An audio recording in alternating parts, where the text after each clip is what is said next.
मित्रांनो, श्री स्वामी समर्थ। तर मित्रांनो, खाली जी लिंक दिली आहे तर ती शिवलीला अमृत अध्याय मधला पहिला अध्याय आहे।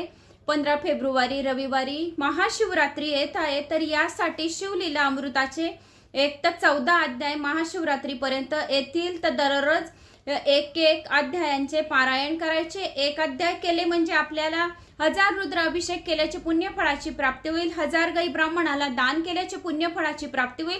आणि शिवलीला अमृताचे 1 ते 14 अध्याय असे आहेत की अशक्य ती गोष्ट शक्य करणारे। जर आपल्या घरात कोणी जास्तच आजारी असेल तर तो अध्याय कुठलाही 14 अध्यायांमधून सर्वात जास्त 11वा अध्याय पॉवरफुल आहे, पण एक कुठलाही अध्याय दररोज येईल तर त्याचं पाणी एक बाटली जवळ ठेवून घ्यायची बिसलरीची आणि ते पाणी त्या आजारी व्यक्तीला प्यायला द्यायचे। याच्याने 100% त्याचा आजारपणा नाहीसा होईल, हे मी तुम्हाला 100% सांगते। तर दररोज अध्याय 1 ते 14 येणार आहेत, तर सर्वांनी शालिनी भक्ती सागरवर शिवलीला अमृत अध्याय कथेचे पारायण करण्याचे करावे। ओम नमः शिवाय या मंत्राचा जप करावा। उठता बसता झोपताना, फार काय सांगू तर भांडण करताना सुद्धा तो जप आपण करू शकता, कारण की या मंत्राला जपाचे काळाचे वेळेचे कुठलेही बंधन नाही। केव्हाही ओम नमः शिवाय या मंत्राचा आपण जप करू शकता। तर सर्वांनी ओम नमः शिवाय या मंत्राचा जप करावा। जर महिला जप करत आहे तर शिवाय नमः हा या मंत्राचा जप करावा, आणि पुरुष जर जप करत आहे तर ओम नमः शिवाय या मंत्राचा जप करावा।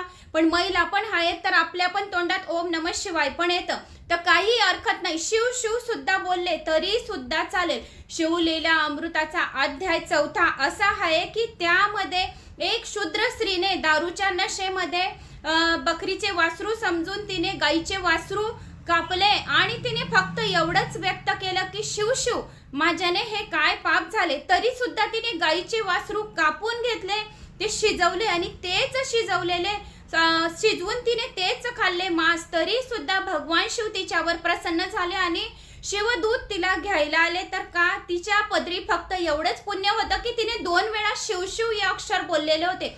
फक्त 2 वेळा तिने गाईचे वासरू खाल्ले तरी कापून, आणि 2 वेळा जर शिवशिव बोलले तर तिला एवढे पुण्य मिळाले। शिवदूत तिला विमानात घ्यायला आले। जर आपण तर काही एवढे अशी पाप आपण तर करणार नाही आहेत, पण तरी पण आपण नुसते ओम नमः शिवाय या मंत्राचा जप केला तर 7 पिढ्यांच्या पापांपासून आपल्याला मुक्ती मिळेल, कैलास लोकाची प्राप्ती होईल, कैलास लोकाची आपल्याला प्राप्ती होईल। म्हणून सर्वांनी ओम नमः शिवाय या मंत्राचा जप करावा। शिवलीला अमृताच्या कथांचे पारायण करावे। कुठलाही कसलाही आजार पण असेल तर तो बराच होतो। आपल्या मुलांच्या इच्छा कामना पूर्ण होण्यासाठी या अध्यायांचे पारायण करावे। जो जिथे जातो तिथे त्याला मान प्रतिष्ठा वाढते। आवडल्यास लाईक शेअर सबस्क्राईब